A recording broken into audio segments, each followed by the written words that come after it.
My lappy tappy. My lappy tappy. Yeah. Totally just came up with an idea of just Yes. of just a parody song. Have you done a parody song? No. I've always Lappy. wanted to. I've had good ideas. Well, I think we just got a good idea. It's We're a gonna good like idea. move on it Mhm. and whatnot. You want to rap? I mean, you're pretty good at rapping. No, I can't rap. Yeah, But I you can can. fake rap. Like lip sync. no, like impersonate a voice, I guess, and try to make it funny. Like I could probably do that. Oh, really? Like I don't think I could serious rap. Like if you want me to like rap like serious like Eminem or something, like I couldn't do that. No, I'm just.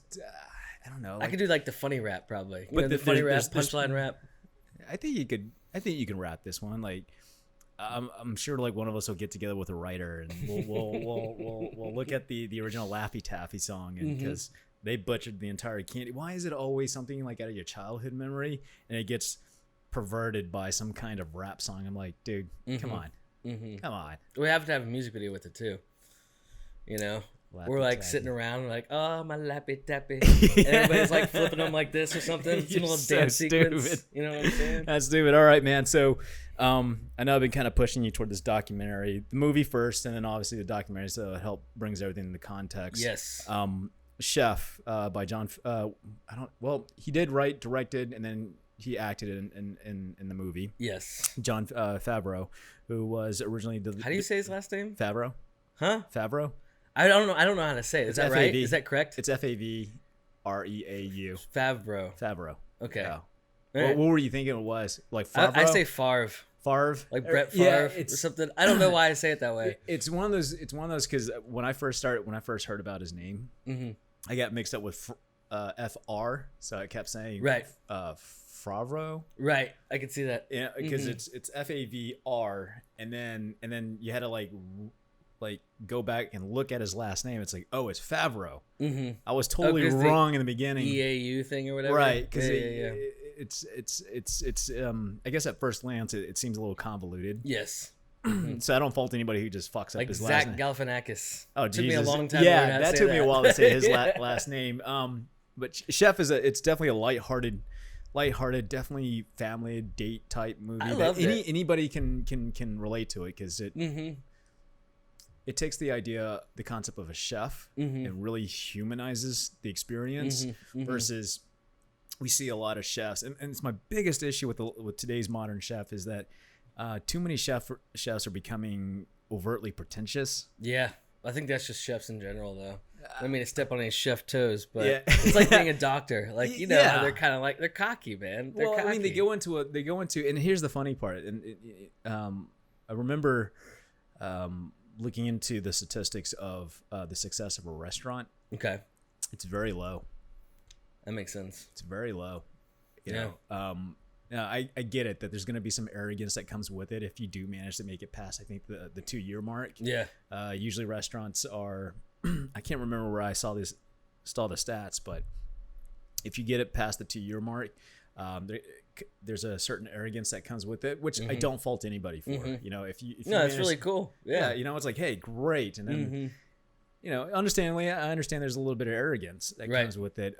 With this, it's you see John's character is, you know, I guess it starts off with like he really falls from grace. You know, his wife left him. There is a happy ending at the end. Won't spoil it if you haven't seen it, but I do urge anybody to check it out. And then I pushed you to go see the documentary. Right. Yeah. See. Okay. So I was really confused on what the documentary thing was gonna be because I was like, because it was called like Chef the Show, or The Show Chef, something like that. And I was like, so what is this show about? And I'm 3 episodes in right now. I haven't finished the whole thing because there's like 8 episodes or 10 episodes or something like that. Right. And it really doesn't seem to have a format. It's just like random. Like the first episode, they cook with like 2 celebrities, and then the second episode, they cook with some random place, and they don't even really cook. They're more of getting taught to cook, and they just have this round table dinner with all the people from the Avengers. It's like, okay, that was interesting. But that isn't that the point about food? Yeah, no, it's just I guess I still, and then now the third episode that I just finished, it's like back to the first, except now they invited. I don't know, man. It's a weird format. I'm wondering how they pitched this. All right, my thoughts are because you come from a very traditional filmmaking background, that there's an expectation of a format versus me. I don't have one because I don't have a traditional background. So I don't have any rules to break. Yeah. And I think that's probably how they pitched it, because like in the first episode, they talk about how they have no idea where it's even going to go. Like, I think they just filmed it just to film it. But that's the point of the movie originally, because it was like grab a food truck and go. Right. And just go. And then you see the relationship between father and son, which I really enjoyed. Yeah. Was nice. And it was, and then what's his name? John Leguizamo. John, he was the driver. He was like the sous chef. Oh, he's great. John Leguizamo. And then the movie takes inspiration from this Korean guy. Do you know where Korean tacos came from? No. Okay, originally from L.A. Okay, this is back in 2007, 2008. Okay. I think. Could be a little later. I could be wrong about that. And Roy Choi is what's his name? Roy Choi. No, really, that's his name. Roy Choi. Roy is he the Choi. guy in the show? Yeah. The documentary. Yeah, he's the inventor of the taco of the Korean taco. Roy Choi. Yeah. So the food truck is called Kogi. Kogi. Mm-hmm. Okay. And there's two trucks. There's Rojas and Verde. Verde, obviously, much more milder, hence green. And then you have Rojas, which is like fire, a lot more on the spicier side. And the trick is that because they were I don't want to say they were the first, but if they probably the first to weren't, popularize it. Yeah. And they were the first to use Twitter as their marketing tool. So that's why when you saw the movie did pick up a lot of inspirations from that concept. So that's where you saw, like, the kid was tweeting out because he was using it as a marketing tool. That was a nod to how Roy was marketing. Let's see, that makes sense because when I was watching it, the actual movie Chef, I was hoping that it was based on a true story because that's what it felt like to me. And then I Googled it and I was like, nah, he wrote that thing. And I was like, well, it's nice to hear that it was at least based on a guy. There was a lot of inspiration. Because it felt very real. Right. Yeah, and Roy was actually the guy who worked with John behind the scenes and trained him as a chef. Okay. And there was two caveats. One, Roy was learning more about storytelling. Okay. Because food is, I mean, think about it. Food in itself, there's a story behind it and how it came to be. I don't know the details behind Roy's story, but I do know that they mentioned that he was in the documentary thing. They mentioned that he was like some big, high-profile chef in some fancy restaurant, and then he was like, Roy? "Fuck it, food truck." Oh yeah. So it's kind of the same kind of story as the movie. Same concept. I think like for the chefs that do get bored of the whole high end or either the fall from grace, food trucks is. I mean, if anybody thinks it's low class, I don't know. I kind of prefer those that just the idea of being at a food truck, being able to stand around and just talk to random people is part of that food experience. Yeah, no, I like the food truck concept. I will say I think it's a little overplayed nowadays.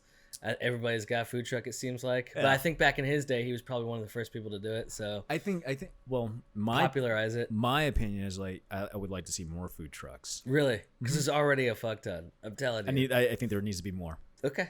All right. Well, I mean, come on. I mean, like, you got brick and mortar restaurants need to compete against with food trucks. You know me, I'm all about innovation. Like if we can pack in more people and oversaturate, I don't think that, at least in the Dallas area, it's not saturated enough. Right. Well, I mean, and like is your phone going off? Yeah. Ciao. It was on silent, by the way. That is a plus. It was on silent. I'm proud of you for that. Okay, I put it on silent before I walked in. He's like, dude, he's gonna. Good for you. So I was thinking about you twice. I see you sporting the zero latency shirt now. I am. Yeah. How does it feel, by the way? Feels pretty good. It feels nice. I know we just got off a little lot. Does it? Is it like airy? Does it feel? No, yeah. Okay, so the large was a good pick, right? Yeah. I don't mind it at all. Okay, cool. Yeah.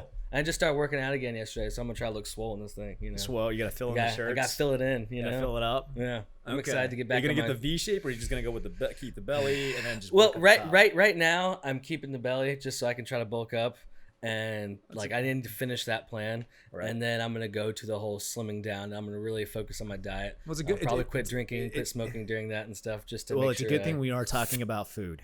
Yeah. Yeah. Now we can go into nutrition. Yeah. Right. Well, yeah. Fuck You need that. to cut out this. You need to cut out that. You need to cut out that. You know. That's what I don't think. Even if I get as skinny as I want to with the muscle I want to, I don't think I could ever keep it. You know, what'd be really cool is say like I don't know if you have any goals or where you want to be in the next. I have an idea. Okay, well give me an idea. I mean, you said you have an idea. Yeah, I know, but it's like more of like a picture. I'd have to show you a picture. Well, what's the picture? I don't. Do we have to do this right now? Yes, we do. Okay, I can pull up. Just tell me. Like the perfect V, the perfect. It's like, yes, that's a good idea right there. I would say that's like a lot of. Maybe not as drinking as much water. The hard part about that would be the cardio shit, all his abs and shit. Like that's gonna be the hard part for me because I've never had abs. So even you, when I you was hit that goal, big, let's go to a food truck and just cheat. I guess. Yeah, I think and that'd that's be a what great worries way me. to. Even if I hit that goal, I'm like, I like food too much to be able to keep that. There's no way I could keep that. I mean, just to hit that level, it takes a lot of work, and you gotta micromanage the fuck out of your diet. Exactly, and it's like, man, I can do that for like maybe the summer. I would say it's more on the diet first, and then you go into the workouts because if you're eating like crap, smoking, and you're drinking, you're just setting yourself back. So it's like you got to clean that shit out. Yeah. First, and then you can start putting more effort into bulking up. Right. So you should avoid food trucks at the time. Yeah, I know that's what I'm saying. For me, I don't. Well, not yet because I'm not there yet. Right now, I Okay. still want to bulk up. Okay, well, for me, I don't need to avoid food trucks because I like food too much. I know. How tough is that going to be for me? Yeah. I love food. You don't understand. Like, I'm a huge food guy. Dude, my mom named me Chow for a reason. What do you That's mean? Why, I that's don't why I understand. told you we should have called this podcast Chow Time, and then Well, we'll call this episode Chow Time. I'm down with that. Okay. Yes, because it's about food. That's perfect. Chow Time. Chow Time. And one of the big issues I take, especially with, I mean, at least for one at the time being when I was still at the Dallas Observer, you know, and obviously the magazine was, I mean, it was, what was it? Like, if you go to the back of the page, obviously it was about sex, drugs, and rock and roll with all the stripper joints. But you move to the front, it was, you know, restaurants and food and what they were serving. And even when we were targeting the local Dallas markets, I mean, a lot of the chefs, there was a few that were really cool and more humble, but there's quite a few I was making me roll my eyes, and it just seemed, I don't know, half baked. Yeah. And I don't see that. I don't say that in a mean way. It's just that's also Dallas, just as a whole. I think. Well, Dallas is a pretentious city, you know. Yeah, it is. Yeah, they got the nightclubs and their Lambos, and then more than half the population in that city is like what we call the 30K millionaires. Exactly, they're either taking debt out just to live a certain lifestyle. It's like, dude, this is crazy. And then they go home and all they got is a mattress. And like, oh, poor guy. You know, and their BMWs leased. Yeah, leased. Not absolutely, owned. absolutely. You know, and but even then, you know, I would love to encourage more people to take some time and cook at home. You know, like I do the meal prepping. Yeah, granted, like I'm gonna have my moments where it's just like real simple foods, but should food be should it be complex? You know, it actually surprises me the more people don't cook at home, because to me, I think it's my favorite because I know I'm gonna get something that I like, something that I want. Every time I go out to a restaurant, it's hit or miss. You know, it's like you never know if they're gonna do it right. It's always the new ones. Ooh, that looks good, but I don't know. Are they gonna cook it the way I think they're gonna cook it? And at home, you can just do that yourself. I know it's a lot more work, but you get the meal that you had in your head. Well, even more importantly, you have more control. Yeah.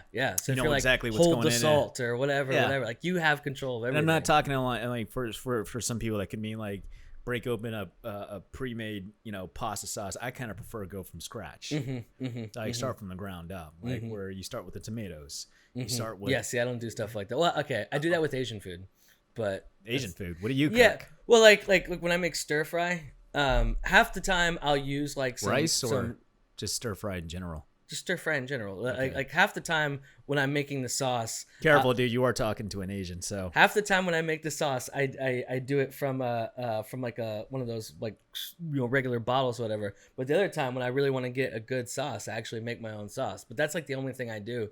Like I don't make my sauce for anything else. I'm gonna have to come over and watch one of these days. See, I don't want you to watch me. Why? Because I make stir fry all wrong. I really do. But I make it my way. I make it the way I like it. I love it like insanely juicy. I love there to be just so much sauce. It's ridiculous sort of a thing. It's not juicy. It's just overly sauce. No. For me, it's the right amount of sauce. I just... It's like, where's the chicken? It's like, it's swimming somewhere in the sauce. It's not a lot of people would like my stir fry. And I'm fine with that because it's my stir fry, so... Well, this is coming from a half-breed, so it's like, it's cool. Right. Yeah. Yeah, but at least...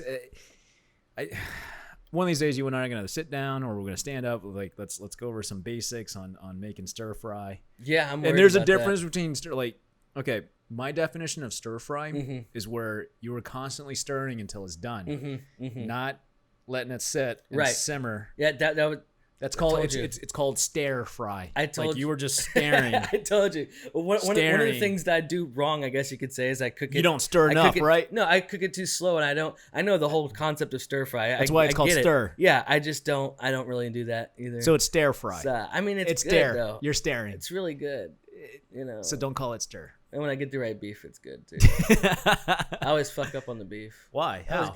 It depends on what the store has, on what I buy, and like I would say only like a fourth of the time do I get the right meat to do stir fry like properly. The rest of the time I'll just get whatever beef is like available. And so, but I don't mind. I don't mind it when it has weird beef. Like if it has like stew meat in there, I don't mind. Other people would be like, "You had stew meat in your stir fry?" I'm like, dude, it's good. Fight me. I am fighting. I want to fight you in the kitchen, dude. Beat you upside the head with a cast iron skillet. I make shit how I want. Yeah, but I mean, and that's another thing about cooking. That reason I don't know why people don't do it more is because it's not that expensive. It's not. It actually saves you more money. Hey, that's what I'm saying. And especially the way me and Madison do it. We'll do bulk like things. They'll last us like 2 days, 3 days. So you don't have to cook like every day. Exactly. You can cook once a week. Right. Or every other day or something like that. And then all we have to worry about is our lunches. I mean that's it. Really does save us a lot of money. And it tastes better than going out. So I just don't know why people don't do it. Because it's more work, I guess. Lazy. Well, I mean, what was it? Because if you did the math on your like what you spend $10 even for fast food restaurants, that's really expensive. It's $10 for like a full meal, almost $10, like $6 or $7, I think, give or take. But I am almost never. But that's satisfied $50 with a week. food. That's $50 a week. Yeah. Right. Yeah. Oh yeah. On a 5 day. And then, but if you do $20, because you can do a full meal for one person just for yourself, $20 for the rest of the week. So you just saved yourself $30. Anybody's asking me like, how do you do $20? Like, I'm just talking about one meal. Yeah. Like for lunch. Yeah, exactly. It's split up. You split it up, right? Just for lunch. Because you gotta buy the meats, and then you gotta buy the vegetables, and you gotta buy. So it is kind of expensive at first, but then when you realize those are all split up into 5, 6, 7 different meals, you're like, holy shit! Per meal, that was only like $5. And then per dinner, it's what, 15 or 20, because they always jack that price up during dinner. So $20 when you can spend like that same amount, $20 for the rest of the week to meal prep for dinner. Right. So it's $40 and whatnot. I mean, it's I just don't understand. Like, just a little bit of time and effort, you can save yourself a ton of money, or just go on a fasting diet or some sort where you don't have to eat, you don't have to worry about it. God, I sound really pretentious, don't I? A little bit. I'm Dallas, just frustrated. Baby. God, Dallas, baby. I got a lot of friends that just don't want to touch. I have quite a few friends up in Frisco that they're so. Frisco's getting kind of pretentious. That's definitely. You think so? Oh yeah. I don't know. It's moving up there. It's going from North Dallas up to Frisco. Right. Like the because the people that moved into like Frisco, well, because the people going up, man. That going pretentiousness is starting to wake its way up. Exactly. Yeah, because a lot of our friends that live up in Frisco moved there because they didn't like Dallas's pretentious attitude. Oh, that's funny. And now it's like gonna work out for them. It's gonna like really push them out of Frisco. It's like, this is gonna suck, But Frisco's got that like homey kind of feel, like family. Yeah. You really think it's gonna get I mean, to that point? no, like with houses with $1 million plus, I mean, totally. Yeah, but not like apartments, not like apartments for like 2,000 plus. They can be there, absolutely, they can. No, because they have apartments that I've seen for like 1,000 plus. I'm sure they have them. I'm sure they exist, but the apartments are more expensive there than they are here. I can promise that. Yeah, no, that I agree with you. Yeah, and whatnot. But back to Chef. Yep. Chef. Roy Choice. A little background on him. So, Mexican and Korean fusion. That's how everybody knows that. And then, knowing And Dallas. is he Korean? Yeah, he's Korean. Okay. See, I don't know. I don't know if he's born in LA or not. All the Asians look the same to me. Yeah, me too. It's okay. No, actually, honestly, I can kind of tell the difference, like between Japanese and Chinese and Korean. Not Korean. Half the time I can't even tell the difference. Vietnamese, I'm starting to understand. Well, half the time half the time I can't even tell the difference between Mexicans, Salvadorians, Peruvians, Argentinians. Oh yeah, Venezuela. that's good. Yeah, that's because there's not really much of a difference. Yeah. I mean, me saying that's gonna piss off a lot of my Latin friends. Whatever. But it's cool. It's cool. I mean, that's like white people. Like I can't even tell. They're like, oh, I'm Irish, Scottish, and a little bit of French. Like, sorry, I didn't realize you were 3 flavors of vanilla. Right. Yeah, I can tell a little bit with that stuff. Like, I can obviously tell the difference between a German guy and an Irish guy because those are pretty different. But one has freckles, the other one looks a little bit more like beer. Right. Well, yeah. Well, the darker hair and the darker skin and Germans, they're kind of, you could tell a German. Yeah, they're just big. I feel like, they're like. Yeah, ish. They don't have to be though, but I mean, like, just when their facial features and their hair color and stuff. Or if they drink like a pint, like if they drink more than a pint of beer, that should be a dead giveaway. We're not talking about behavior. We're talking about the actual look. Like if you can tell just by if looking at they're a white picture. and they have like a mug size that's bigger than a pint, full of beer, they're probably German. Okay, all right. They could be anything though. No, German. Okay, German. I'm fine with that. The French love their wine. Spanish, I don't know what they drank, but the Germans do love their beer. Yeah. More so than anybody. Yeah. Try the house beer. That's like, what is it? Comedian one time. I don't know. It was funny. Yeah. But anyways, with Chef, so they revisit. I mean, obviously, the whole point of the show is revisiting the movie and how it came to be. Also, like, it was really nice. Like, I think by the time you got to episode 1, 2, or 3, I think is when they actually they have lunch or dinner with the Avengers cast. Yeah. That's episode 2. Yep. Okay, yeah. I enjoyed that. Yeah, the Russo brothers. Funny. But even when you saw the movie, it almost felt like the Avengers were already part of the cast. Anyways, because there was Scarlett Johansson. Then you had who was the other guy? Bill Burr was Robert Downey Jr. Oh yeah, Robert Downey Jr. was the other cast member. Bill Burr was part of the I think in the second or third. He was in the first episode. Was he in the first episode? But not that dinner. He was in the pilot. I guess. I remember when he says like, "Can we curse on this show?" Yeah, he's like, "I guess we are now." That's funny. I was like, "Yes." You can always count on Bill Burr to break the ice and say, "Fuck everybody." Absolutely. Yeah, I love that. Yeah, no, it's just I can't get enough of it.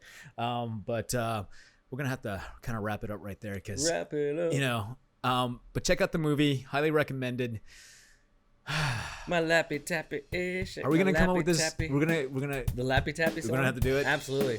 Oh, it can be sung by laptops. My lappy tappy. But I thought this is what it was gonna be about. My lappy tappy. Lappy tappy. And if this is your first time checking us out, please hit that subscribe button and his lappy tappy. Ooh, that sounded dirty. And hit that bell icon for more updates, and we'll see you next time. I didn't do my finger. Ooh, that was awkward. I know. Yeah, because it's like right up the butt. Like you were just putting up somebody's butthole. Imaginary butt. Do you have a really weird fetish? Can you stop? Oh. Yeah, we can't be doing that. You know what that feels like, Joe. I don't know. Ooh. Yeah. We're gonna cut. Okay, that just ended